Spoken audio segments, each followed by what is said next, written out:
Right here. Okay. That's gonna record. Hey, sweetie. No, just started. Will you just take one picture of us since we're just so cute right in this moment? Really, I don't know what my hair looks like. Look at my hair. Sweetie, I didn't even do anything this morning. It's like showered. a frizz pun. No, I didn't either. Is that on? I don't know. Shivananda Namaham Om Jaya Gurudev Om Guru Jaya Gurudevaya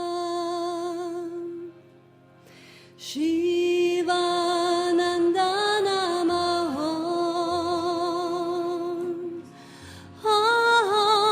Jaya Gurudev Om Guru Jaya Gurudevaya Shivananda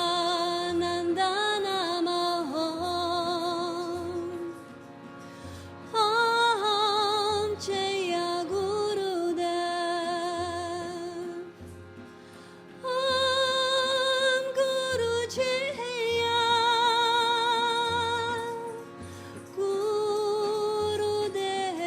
Gurudevaya Shivananda Om Jaya Gurudev Om Guru Jaya Gurudevaya Shivananda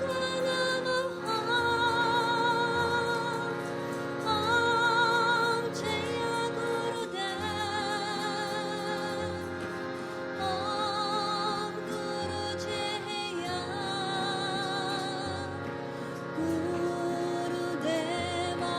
Gurudevaya Shivananda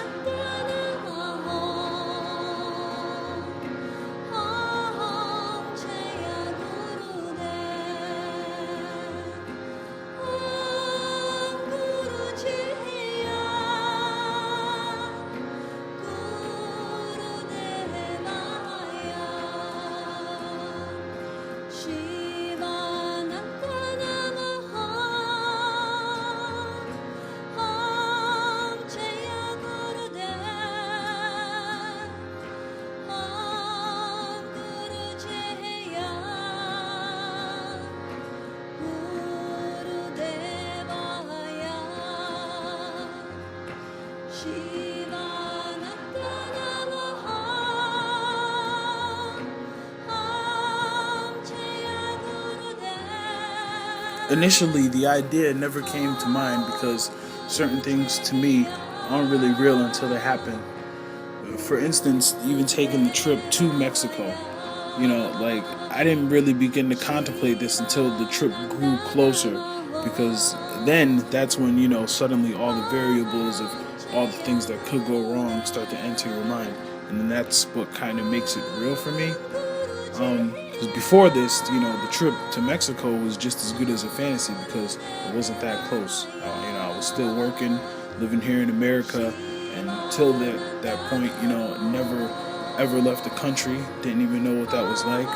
I started to think to myself what a great job my country did making me feel nice and safe to the point where I almost clam up with fears when I'm leaving for a vacation. But the one thing that I learned from this trip was that the fear was useful and it was necessary. It could be a positive that a person can work with to prepare themselves for a challenge, to become more safe, to have a little bit more stability, and to, most importantly, probably to focus during times of panic. I learned a lot about myself on this trip than any other. I have a greater appreciation for the earth. I have more respect for my body. My attitude is much more positive. Some of the friends that I made on this trip may remember this phrase or saying, and I try not to mess it up. But the point is that we as people have the power to bind ourselves to what we want, and it's not the other way around. I almost forgot to mention that this was a yoga retreat, a mythical yoga retreat filled with great food and great people from all walks of life. Yeah, yoga. Like, what's that really all about? You know, some weird chanting, some sitting in meditation for hours, burning incense. You know, who does that for a living? And I'm a football player. I'm a football coach, and I'm thinking to myself, how hard could this be? You know, I guess that's some of my fear talking. And anyway, I'll invite you to see my experience and look at some of the images I took in through my own eyes. And this yoga thing should be no sweat, right?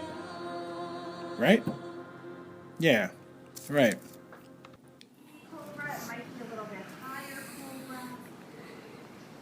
And just take it, breathe in through your nose, breathe in the sweet air here. It's a little harder if you're not doing this, right? So when you got your elbows micro bent, hug the elbows in. Take one more inhale, and then lengthen and lower back out. As you come down, rest your arms, rest your head, take a pause.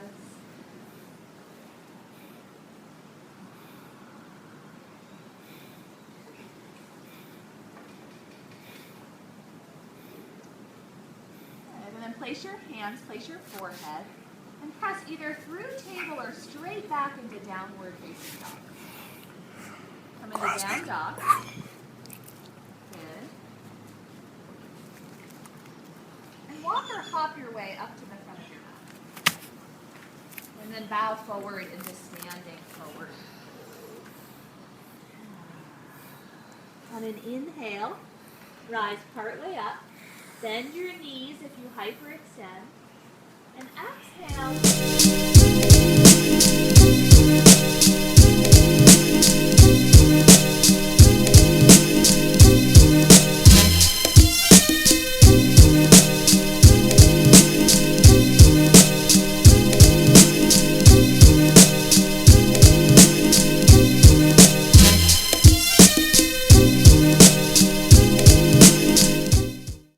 Well, I think we're both somewhat influenced by similar traditions and backgrounds, but I've been officially trained in both Kripalu and Anusara yoga, and then I also in my teachings meld in a variety of other styles as well.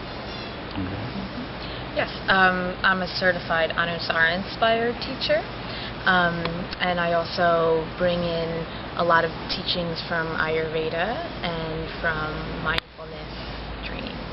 The first time I ever took a yoga class was in college, in I guess 1997, and I just had I'd known nobody who'd ever done yoga before. It wasn't something that where I grew up people did. There were no yoga studios that I'd ever seen ever in my life, and it was just like a course that was being offered at my school. And I took it, and I thought it was really weird. And the teacher was really weird, and he had us chanting. It was like a really, I think it might have been a Kundalini. It was very classical and traditional yoga class. And then it took me 4 years after that experience to come back to yoga at a gym. So I feel like I entered into it just like many of my students actually do, more from the fitness perspective, and I would work out at a gym, and then I would take this yoga class with this wonderful teacher, and I just couldn't believe how connected I felt after the class. And I remember I used to go home, and sometimes I would cry, and I didn't know why, and a lot of things were getting released, and it was just, I didn't learn very much philosophy, but it was just the physical practice for me just was so strong. And then I went to the Peace Corps, and I practiced yoga on my own. And then finally, when I started studying with Anusara teachers, and they brought in some of the philosophy of yoga, I felt like I was waiting my whole life to hear what my teachers were telling me in the yoga class. It just felt so true to me. I couldn't believe and that's when I fell in love with the teachings of yoga. So for me, I always enjoyed physical fitness, and I really loved stretching. So I always had this enjoyment of kind of moving in the body. And then when I moved to Massachusetts after grad school, I found a little studio there and it held yoga classes, and I took a class and I completely fell in love with it. And I felt like, I remember describing to a friend that I felt like I was getting a full body massage. So it felt like it was just so healing and so good, and it felt really sweet. And I had the thought then that someday I want to be a yoga teacher, or someday I want to own a yoga studio. And so that's how I started, and I started by taking some more active classes and some more restorative classes, and just really fell in love with the practice of it. And then at some point, many years later, I decided to do a yoga teacher training, and then just have deepened my practice ever since. So in the tantric tradition, life is considered to be a gift. And although we think of the yoga practice as asana, as like the poses, in the tantric tradition it's thought that the yoga really lived off the mat is how we engage this gift. So the question or the statement is like, we're given this gift, and then how do we engage it and work with it? So it's not about enlightenment or getting to some perfect place and kind of getting out of this, extricating ourselves from this embodied life, but it's about how do we live in this embodied life fully present, engaged, and how do we work with even the most difficult things that might happen, rather than just coming to a place of like transcending it all. It's how do we churn and work with what is right here. And sometimes that requires a lot of difficult work. Not necessarily difficult in the sense of misaligned, but when we really start to do the yoga.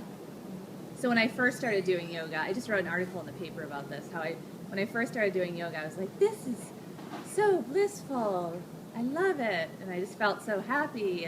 And then when I really kind of got into the deeper practices or the deeper meaning of what is really yoga, I realized that if I'm really engaging the truth of my life and I'm living with integrity and I'm really following my heart, it's sometimes a hard job.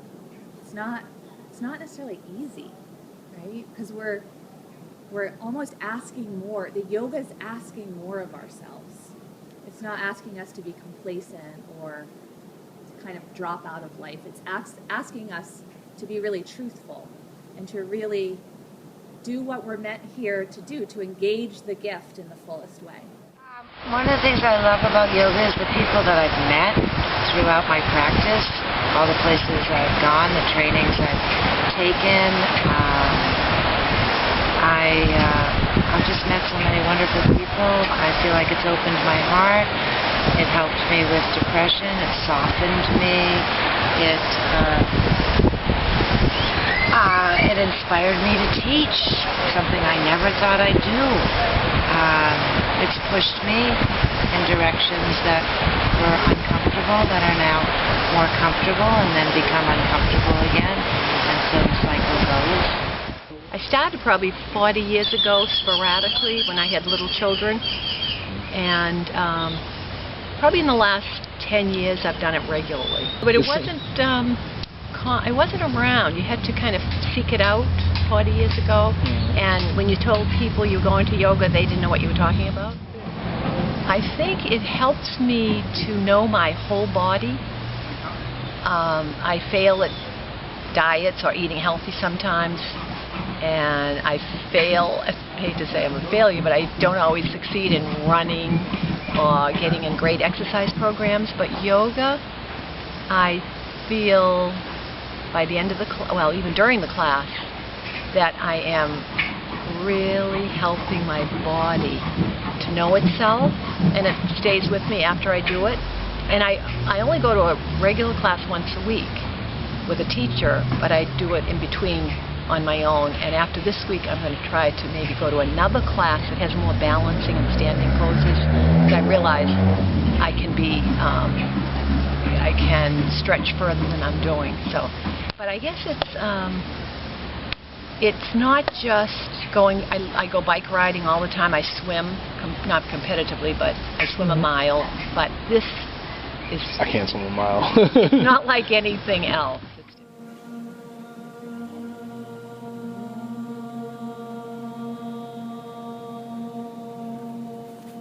I think a lot of my initial fear about coming to this retreat stemmed from what other people would think about a big tough guy like myself doing yoga. And the fact is that yoga seems to draw a huge female following. A person may be inclined to think that yoga and its practice is designed for females because that's how many females take part in it. And some of the poses, in my opinion, rival those of ballet and dance. And we know that it's no secret that some big tough football players like myself practice ballet and dance to become more flexible and limber. And I feel that yoga does the same, yet trying to find men who openly practice yoga is a challenge.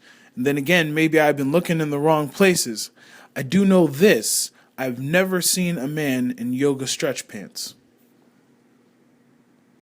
Some of the ideas behind yoga really came from a male perspective and a male body. And so Stephanie and I are steeped in a tantric, Rajanika tantric tradition, where it's a Shri Vidya tradition. It's a goddess worshiping tradition. And so what I love about that is it brings back awareness of the goddess and the feminine and the divine feminine. But I think as women, we also need to be really aware of, in the yoga, are we becoming too hardened and too masculine? Are we not in touch with that like downward flow and our, the more feminine aspects of the divine? Or are we becoming more rigid and contracted and muscular and hard? So I think finding the balance is important, but just to be aware of that. It could be that, and I don't know if I believe this, but it could be that it's more socially acceptable for women to do self-care practices. Yeah, that's true. So something like going to the gym or going to a yoga class is more accepted, and that men might feel a little bit of their masculinity being questioned if they're doing something kind of considered good for you. Men taking care of themselves is culturally not very common. Maybe men are seen as taken care of by others. And what's very interesting is that these yoga practices in India were originally designed by men and performed by men, not the women, traditionally.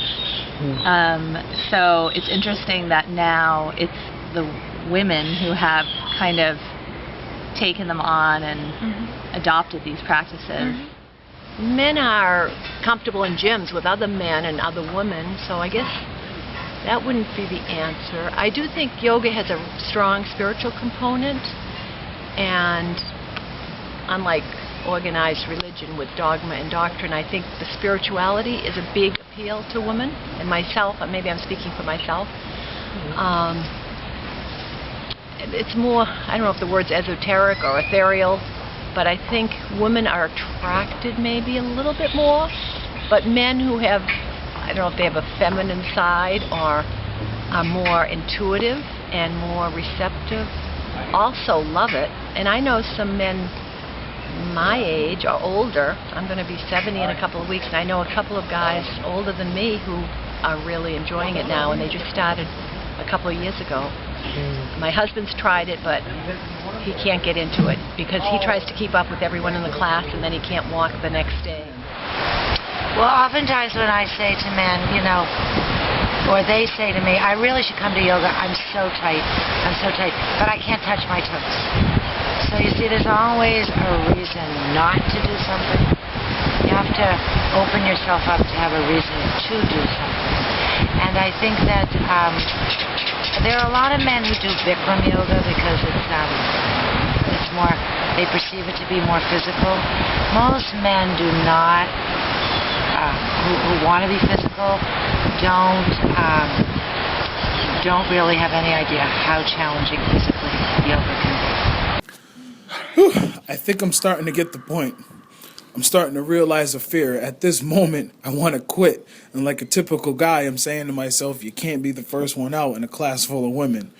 Well, this fear gave me perseverance to finish, for the embarrassment might be unbearable.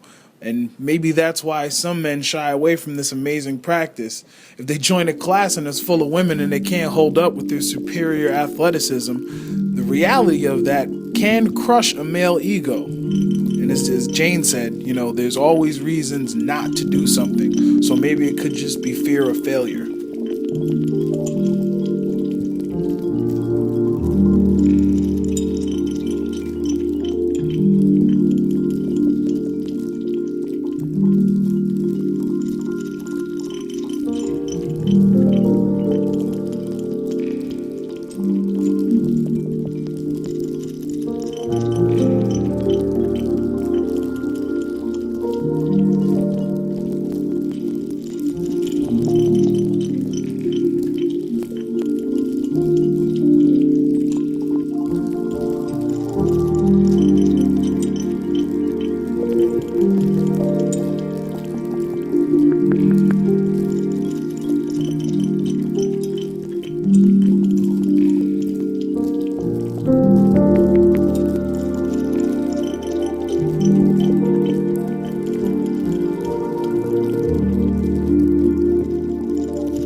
Time for meditation.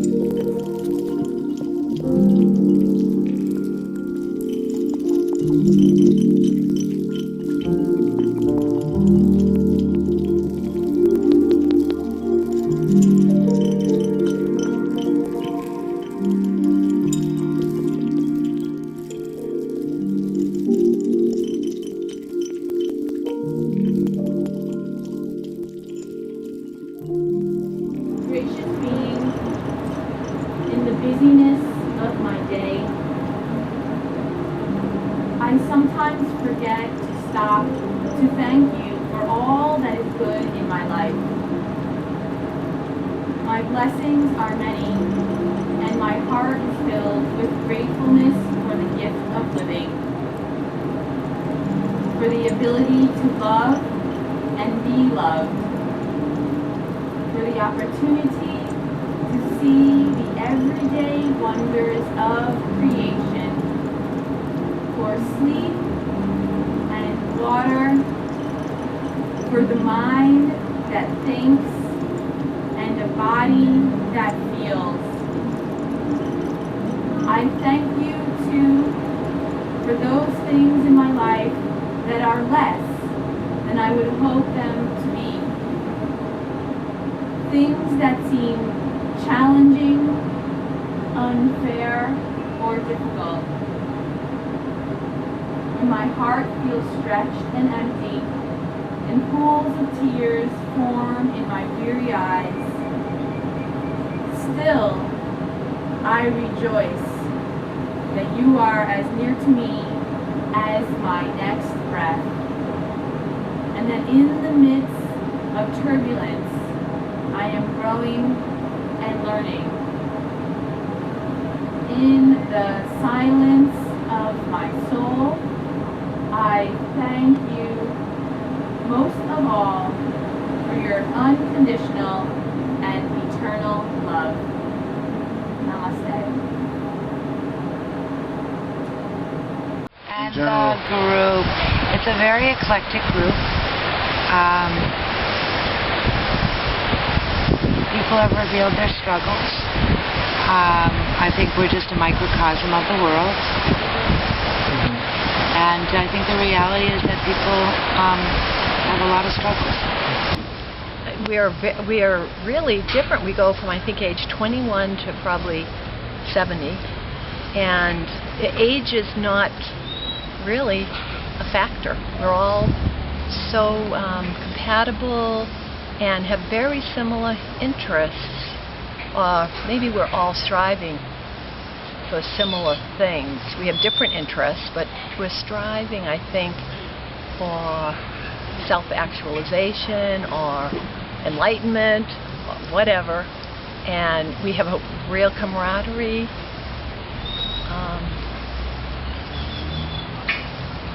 Just a great group, and it's wonderful to have a guy in the group. I will say that too. It's really great. I like to also think about like that everything has an evolutionary perspective, looking at everything evolutionarily, and because of the history of women in our culture and even internationally or throughout the world, that women are have adopted this practice of yoga to empower them, and that as a culture of women that I feel connected with, I definitely think that for me the yoga practice has been empowering, and it makes evolutionarily, it makes sense that women sort of have taken this practice and applied it to their lives in order to begin to manifest the power of the divine feminine, which doesn't necessarily exist in mainstream culture. Oftentimes powerful women are really just look like men, and they're wearing the suit. So some of what I like about the goddess tradition and the teachings of the divine feminine that you find in tantric yoga is that it's creating a new paradigm for women in like our generation. It's hard to put into words the experience so far because it's everything I could have hoped for and more, as cliche as that sounds. Ocean is so rejuvenating.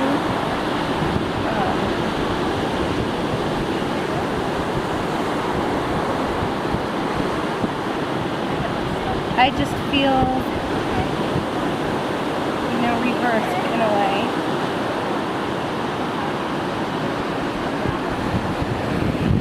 So, Ananda Mahi Mama, Ananda Mahi Mama.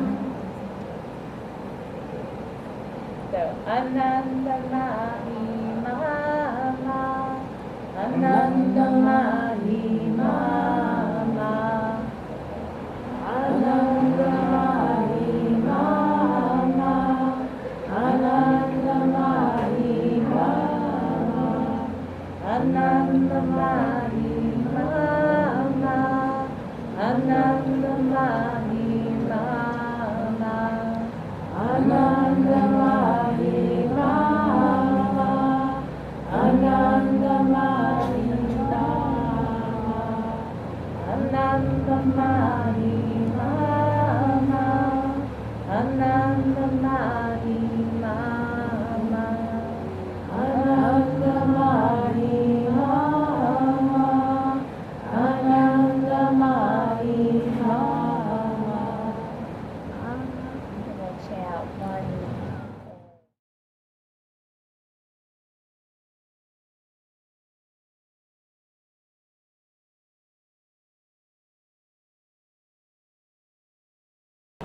So instead of separating ourselves, we are the goddess. Some days we're like Kali, you wake up and you're like, don't talk to me. And then some days we feel like really beautiful and full of wisdom, full of intuitive knowledge, and that is Saraswati. And then other days we might feel like fierce, and we could like go into battle like Durga. So, which one? Stuff. It sounds exactly like chanting in India. Over the loudspeakers in India. Yeah. That's what I thought it What was. is it actually? You're selling something. Kumbaya. It's like Kumbaya, my lord. Kumbaya. Kumbaya, my lord. Kumbaya. Oh God. We're good. Okay, that's fine. No way, we're only kidding. We're only joking. Is that true? How about Yes. this little light of mine? Oh no, I feel like little light of mine. I'm gonna let it shine. Yeah. This little light of mine. I'm gonna let it shine. This little light of mine. I'm gonna let it shine, let it shine, let it shine, let it shine. Oh yeah. Under a bushel, no. I'm gonna let it shine. Hide it under a bushel, no. I'm gonna let it shine. Hide it under a bushel, no. I'm gonna let it shine, let it shine, let it shine, let it shine. Sing it. And Christine, you had a good point the other day when you were pretzel. Oh, you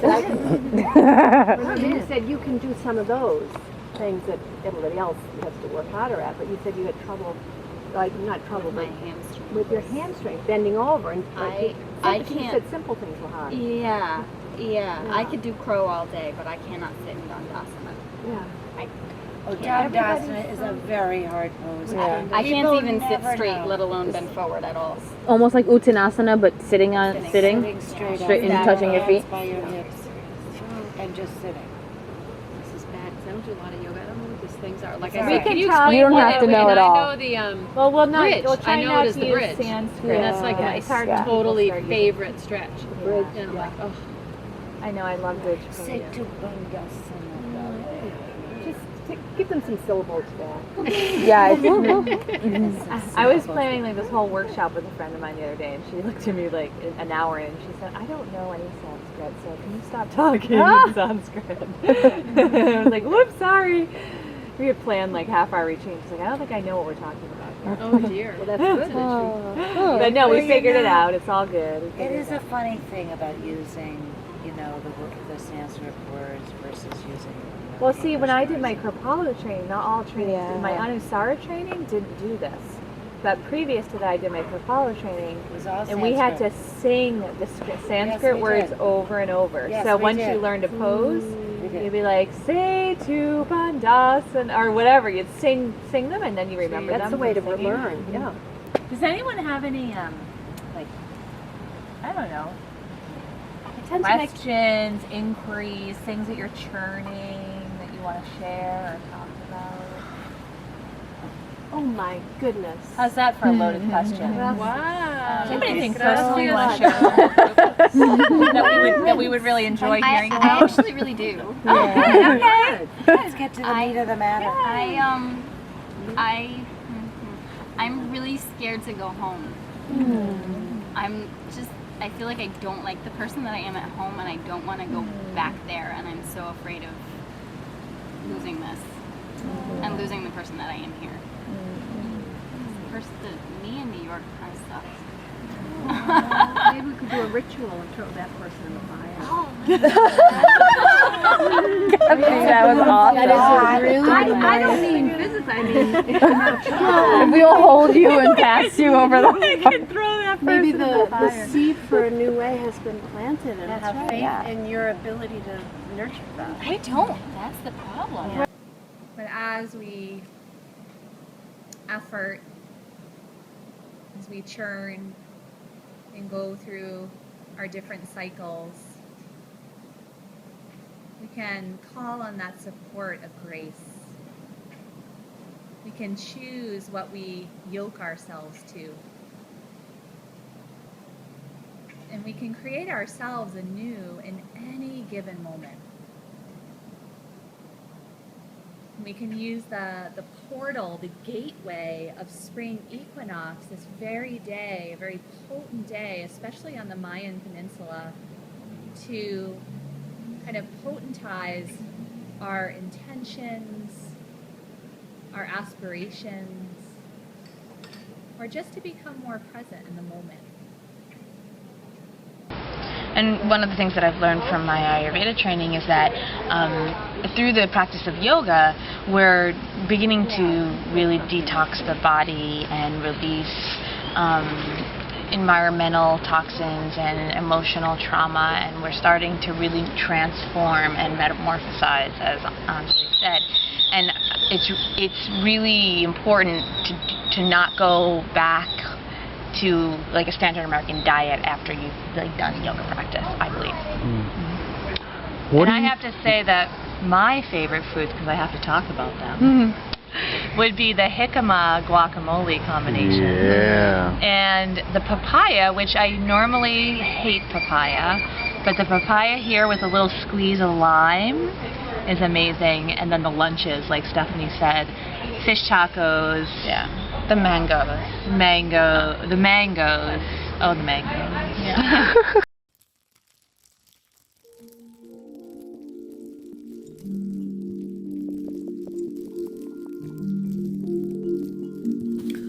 I started to feel more relaxed when I immersed myself in the experience. Most of my fear had diminished by the second day.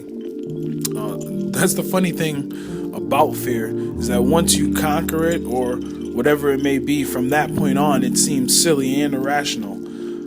I felt a great shift in my overall consciousness, and I feel as though I owe the women on the retreat, a great deal of thanks for this.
That one of the most advanced practices that you could do is actually practicing with remembering what it's like to be a beginner and to just be coming to your mat and those experiences, and that basically the idea is sort of not to let the ego place your practice along a hierarchy, but remembering that that in yoga the process is the most important part, not the goal.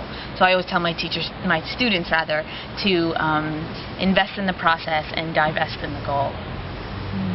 I feel like my progress in some ways in the past few years has been in terms of the physical asana, the practice has been slowed a little bit because I have a shoulder injury. So there's ways that I would actually like to be advancing a bit, but I have this little obstacle, Ganesha obstacle, that makes it challenging for me to maybe fully embody and advance in the physical practice as much as I would like. But I think in some ways it's turned me deeper within, and I feel like I've become really passionate about the philosophical underpinnings of yoga and the teachings.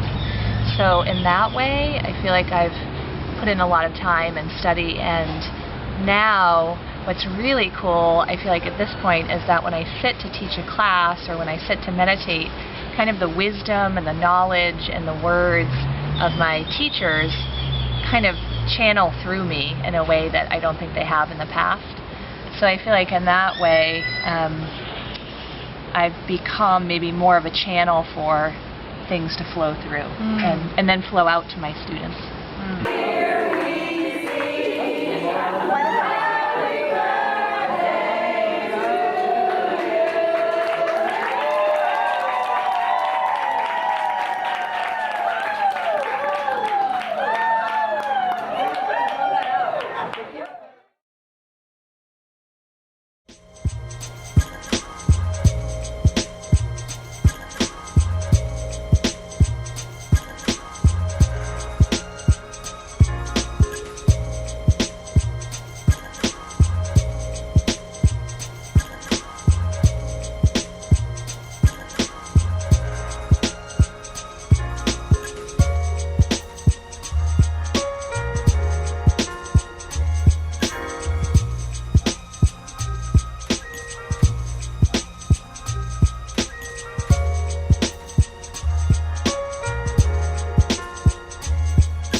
tomorrow is gonna be March 21st. Do you know what happened tomorrow? What's gonna happen tomorrow?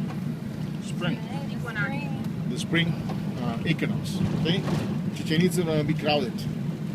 So in Chichen Itza, there's the main temple. It's a casa. There's with the light of the sun was setting up. It's that famous triangle light. One day it was the pyramid.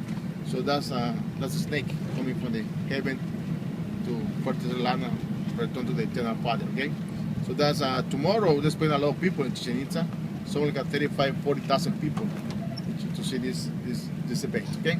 But today I want to repeat you. I want to explain about the once we got everybody with the other band this band, you know. So I want to explain about the calendar, the Maya calendar. Why did they stop counting December 21st, 2000? Okay. So also they have divided combined 4 groups. Today we're gonna visit 3 groups. 3 groups of temples. See? The Koban group, the paintings, and the Nochmul. Okay? So while I'm talking to you, if you have any question, any doubt, let me know. I'll be glad to answer any question. I also want to tell you that I learned how to speak English in Mexico. English is a hard language to learn. So I try my best so you can understand everything. If I say something to get it, let me know. I don't know to tell you another way. Okay? And then, so the picture, the globalization right to this place. So, okay, I can a little fire better. Look at this advertisement. Look at that. See that? No? The one behind? Mac Oh Gomez. my goodness. Mac Gomez. Okay? Alright. We love it. Mac Gomez. Okay? And a bimbo. And this is Walmart here.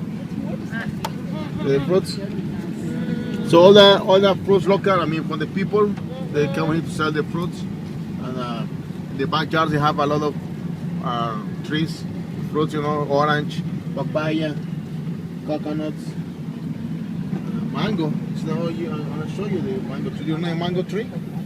Show you the mango tree. Mango already hanging in the trees. So look at the thatch roof, okay? These people still live in those kind of houses, thatch roof, okay? There are 100% waterproof. When it's leaky, they change the bad leaves. This kind of roof lasts about 10 years. They change the bad ones. What's it made of? It's a plant. I'll show you the plant. I'll show you the plant in Coban. Okay. We have this plant in Coban. There has only one room, okay? So there's no room for furniture. So there's only one table, a couple chairs, a TV set.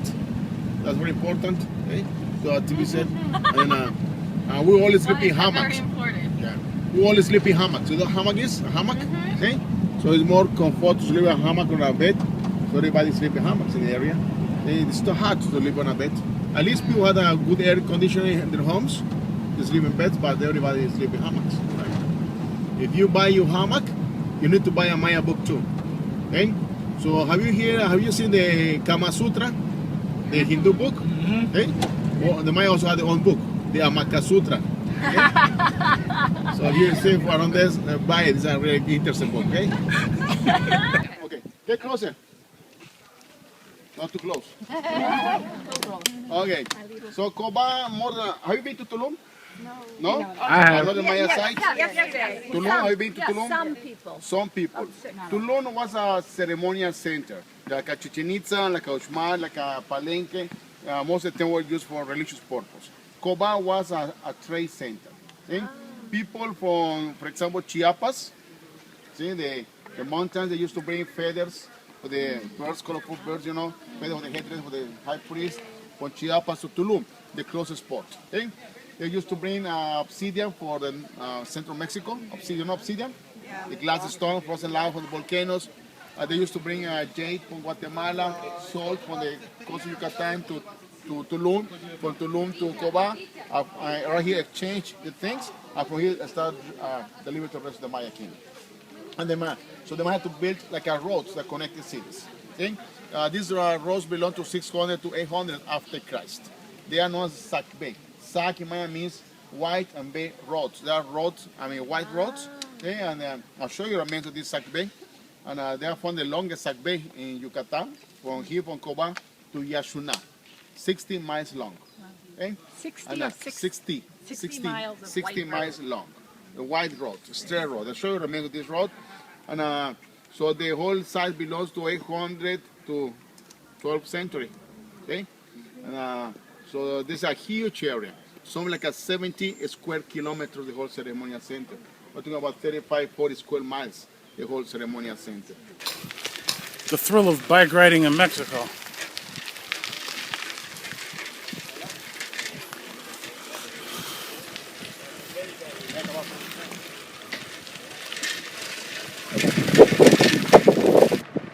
Oh, yeah, taking it from behind.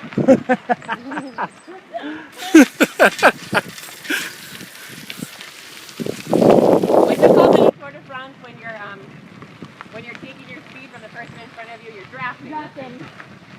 You're drafting. Our 3 miles an hour cruisers. Yep. You're taking all your stuff, all your energy.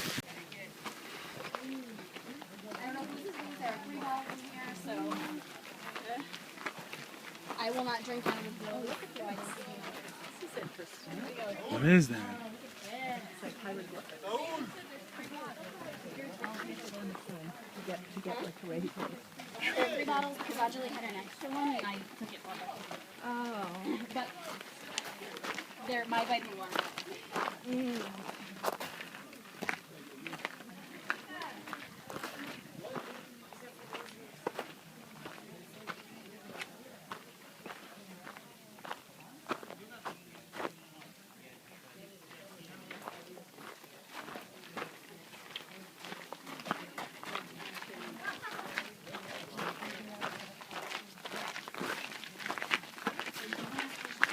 Then, so this is a ball court. Okay, this people used to play like a ball game.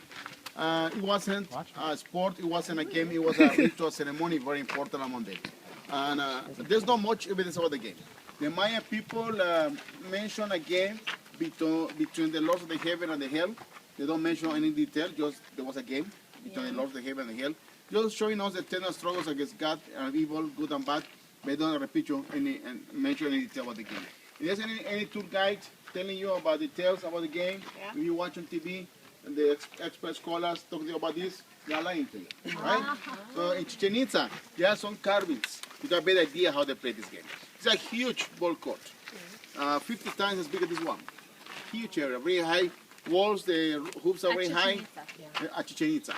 And so there are some carvings. The artist who left those carvings is telling us a better idea how they play this game. You can see the players wearing like a headdress with feathers. For that, we know the only high priests were allowed to play the game. They say that Da Vinci took or stole more than 100 dead bodies from the cemeteries to measure the muscles, bones, everything. And according to Da Vinci and other people, God created us symmetric. We were symmetric. They say, for example, the 4 fingers, the same size of your palm. See? 4 palms, the same size of your arm. The same as your arm is your foot. This is very. The distance from your head to the bottom belly is the same one with the bottom belly to your feet. So the man knew about this, about the human proportion. And in those days, they were barefoot. They used to count 10 toes, 10 fingers, 20s, according to human proportion. Yep. We now count tenths by tenths. You know why? Because we wear shoes. So 10 fingers. Okay? to count from 0 to 9, we use 10 different symbols, right? 10 different symbols. 0, 1, 2, 3, 10 different symbols.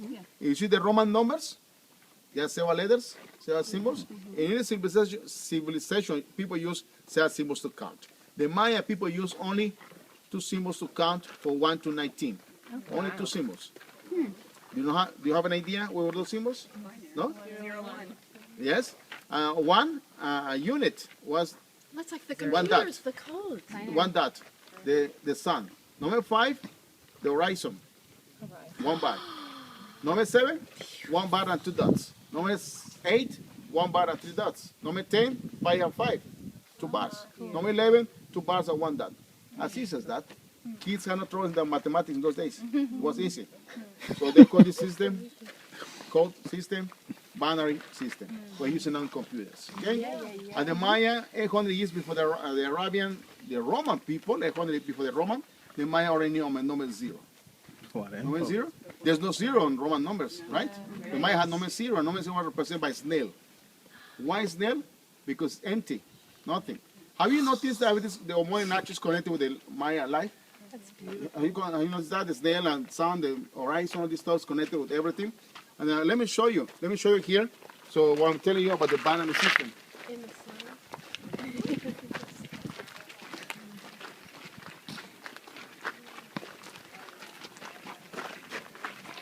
So look at this beautiful stone tablet here. Okay? The glyph at the top is not the Troctore glyph or Alautam. There are two Alautam here. You read hieroglyphics from right to left, 2 lines by 2 lines from the top to the bottom. You look at the first cartouche. There are 3 dots. You see that? Oh, yeah. There are 3 dots here. Oh, yeah. 2 bars, 2 bars. Oh, see? that's so cool. 3 bars, see? And then 1 bar and 3 dots. You see that? That's the binary system we're using on computers, right? Wow. I guess you know about Bill Gates. Let me tell you. Thief. Sometimes they represent 0 as a face at this one. Yes. Okay. And we saw Bill Gates about 3 years ago in Tulum. In the other side, we saw him walking that area. So everybody, all the colleagues, said, "That's Bill Gates." And I said, "I need to tell this guy. I need to tell him something. I want to tell him that he owned good commission the Maya people. Yeah, totally. Nobody's in the computer, no Zero, no Microsoft. But he has something like a 20 bodyguards around him. Could get close to him, okay?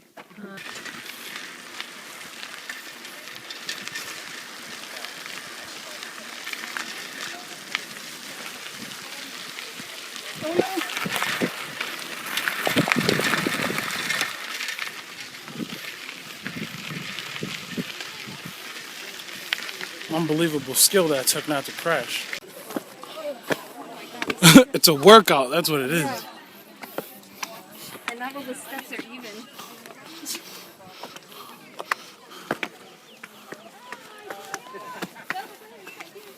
I ain't afraid of no temple.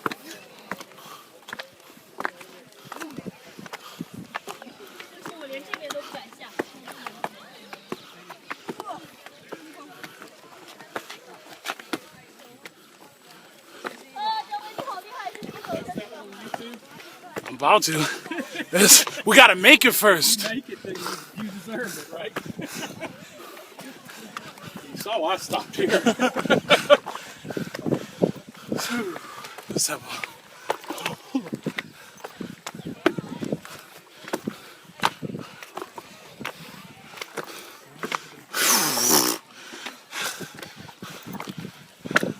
Oh, hamstrings.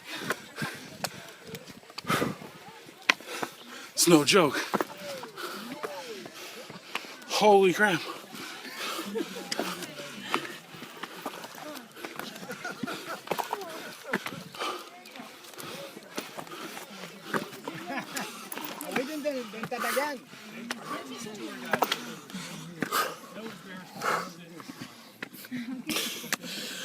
God damn.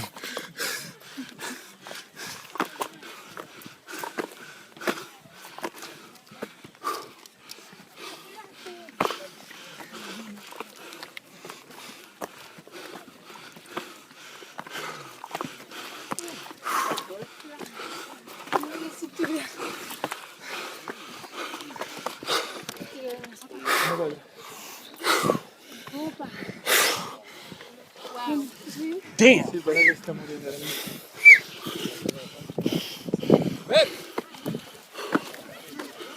Sura, sura.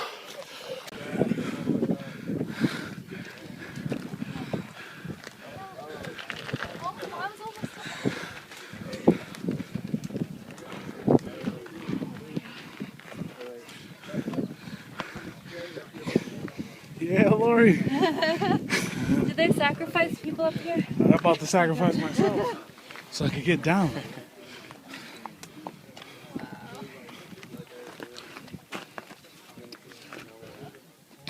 Is that mom making it up early?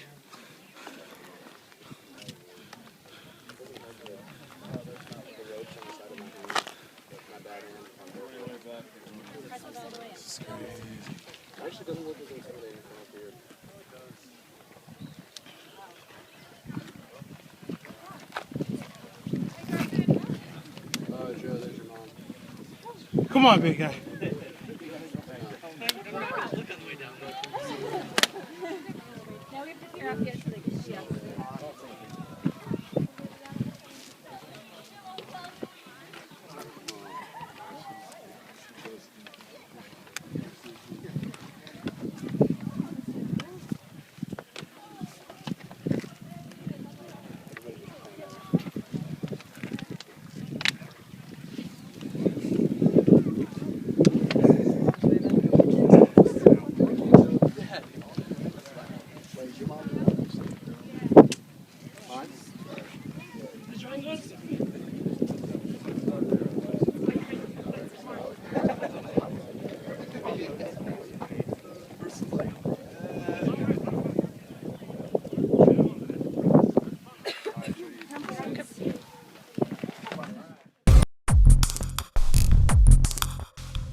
On the way down, I feared the worst, meaning I knew that the trip would end for the day and also for the week.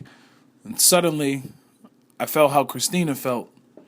I remember thinking to myself, I don't want this trip to end. I feel so much better about myself, and I don't know where it's all coming from. And it was all happening like way, way too fast. But I kept walking downward because the end was inevitable. You know, I have to leave this country. I had to go back to my home, have to continue on working, pay the bills, yada freaking yah. And in a way, I turned back into my normal self. And I'd carry on, with the normal routine. I guess the challenge and the fear is that you won't be able to live up to the challenge of bringing home the new things that you learned on the experience and bringing home a new routine or incorporating a new routine into that old lifestyle and those old patterns,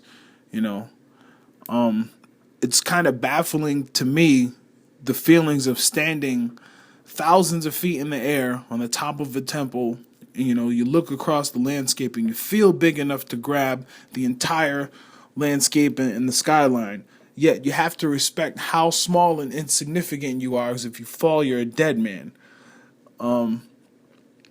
You have to realize what it's like on the top, basking in it, and then you look down and you have to face the fear of going backward, knowing that it took you a great deal of energy and effort to climb up. And I don't know why that sticks out with me. I just think it was very symbolic of the trip, and in terms of my transition in life, looking back on how hard I had to work to get to certain places and the fear of going backward.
lost their goddamn mind. Everybody went crazy. Everybody has went fucking crazy.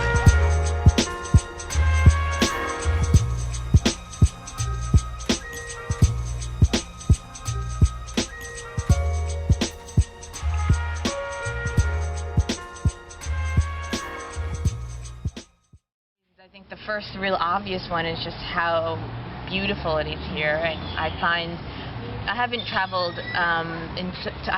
to so many retreat yoga centers, but I've been to a few, like in Costa Rica, in Mexico, and I think that this place has a really great balance. That we're right on the beach, that everything is so ecological, that it's sustainable in terms of the resources, and we appreciate that. And just the sheer beauty of the beach and the sunrise. And then Anjali and I actually met here exactly a year ago. And so, you know, when we were here, we knew we wanted to come back, and we knew we wanted to bring others. I think for me, it almost was like I wanted to share this place with other people. I would agree. And Anjali was the one, thankfully, who sort of made the first step and booked a retreat and then asked me to co-lead it with her, and I couldn't say no. So I think having not led an international retreat or taken this big of a group of people, and also co-leading with Stephanie for the first time, there were some unknowns about it, but since we had been here before, it made it a little bit easier coming back to a familiar place. But overall, what I've been feeling is that we have an amazing group of people. We've made some incredible connections, and I can feel the group making connections between themselves. And I feel like there haven't been too many glitches, and overall I just feel like it's been just an awesome, kind of beyond my expectations of how this could flow. And that's, I think the feeling has been, it's been from the beginning, from the planning, like we've really been in the current of the flow of things. Do you have a favorite meal that was served here? Or was you like me? Everything was so damn good. Yeah, I don't think I have a favorite meal. I love... You can interrupt. No, not really, because we're always rolling. 10:45 flight. Yeah. All right. I thought it was 10. I know. All right. Thank you for helping. As you get older, you know. That's okay. I tried to talk. I looked for you last night because I looked it up and I saw that it was 10:45, and that's why they had you scheduled for 6:45. Perfect. Yeah. All right. The shuttle's actually going to leave at 7. At 7. Mm-hmm. All right. So thank you very much.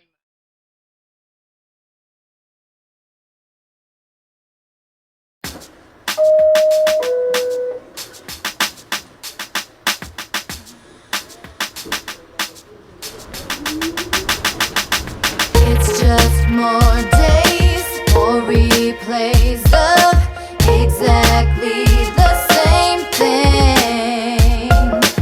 It's the same stops on the same train and the same people at every station. In their heads, I know they wonder, is this the life I've been given? They try so hard to be happy, but we all know it's the opposite of being free. It's the monthly low pay, always at the same rate. No matter if I stay working late, clock out for my lunchtime, spend half of it in line, fighting myself not to run away. I wish I could just hop on an express train and play for the rest of the day. Wish I could just hop on an express train and play for the rest of the day. It all starts with a swipe and a stand clear with the closing doors, please. Good thing for this coffee. The night before was as short as they all seem, and the morning should come with a shot of morphine. Everybody look a little offbeat, so I sing it to my seat, falling deep into my hip hop. I'm wondering if this is how it be. and then I wonder how it be not. So this is for the man who fell asleep and missed the stop, and this is for the youngin' that had offered up his spot, and this is for the elder that accepted while impressed with the gesture with a smile and a gracious thanks a lot. And this is for the shorty with the baby on her arm, the other lady with the double stroller of her own, and for the student trying to enjoy a book in peace while the kids are wildin' out behind her, jumping in the seats. We just trying to find relief. The monthly